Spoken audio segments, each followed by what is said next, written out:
നിലവിൽ നമുക്ക് നല്ല വേഗതയിൽ ഇൻ്റർനെറ്റ് ഉപയോഗിക്കാൻ പറ്റുന്നുണ്ട്. അതിൽ ഒപ്റ്റിക്കൽ ഫൈബറിൻ്റെ പങ്ക് വളരെ വലുതാണ്. എന്നാൽ ഈ ഒപ്റ്റിക്കൽ ഫൈബർ അതിൻ്റെ മാക്സിമം വേഗതയിലല്ല ഇപ്പോൾ പ്രവർത്തിക്കുന്നത്. അതിലൂടെ പോകുന്ന സിഗ്നലുകൾ പ്രകാശമാണ്. ആ പ്രകാശം ശരിക്കും പ്രകാശത്തിൻ്റെ വേഗതയിലല്ല സഞ്ചരിക്കുന്നത്. ആ പ്രകാശം കടന്നു പോകുന്നത് ഗ്ലാസിൻ്റെ ഉള്ളിലൂടെയാണ്. ഗ്ലാസിൻ്റെ ഉള്ളിലൂടെ തന്നെ റിഫ്ലക്റ്റ് ചെയ്തു പോകുന്നത് കൊണ്ട് അവിടെ ശരിക്കും ഒരു ലോസ് ഉണ്ടാകുന്നുണ്ട്. കുറേയൊക്കെ പ്രകാശത്തെ ആ ഗ്ലാസ് ഉള്ളിലേക്ക് വലിച്ചെടുക്കുന്നുണ്ട്, വേഗതയിലും കുറവ് സംഭവിക്കുന്നു.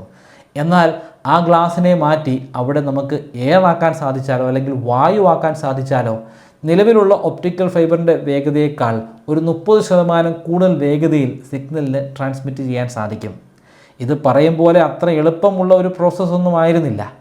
ഏതാണ്ട് 40 വർഷക്കാലമാണ് ഗവേഷകർ ഇതിൻ്റെ പിന്നാലെ പഠനങ്ങളുമായിട്ട് നടന്നത്. സൗത്ത് ആംപ്ടണിലെയും മൈക്രോസോഫ്റ്റിലെയും ഗവേഷകരാണ് ഒടുവിൽ അത് ഇപ്പോൾ യാഥാർത്ഥ്യമാക്കി മാറ്റിയത്.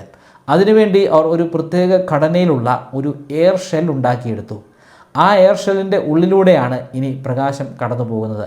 അങ്ങനെ പ്രകാശം കടന്നു പോകുമ്പോൾ അവിടെ വേഗത താരതമ്യേന കുറയില്ല, കൂടാതെ സിഗ്നലിൻ്റെ ലോസും ഉണ്ടാകില്ല.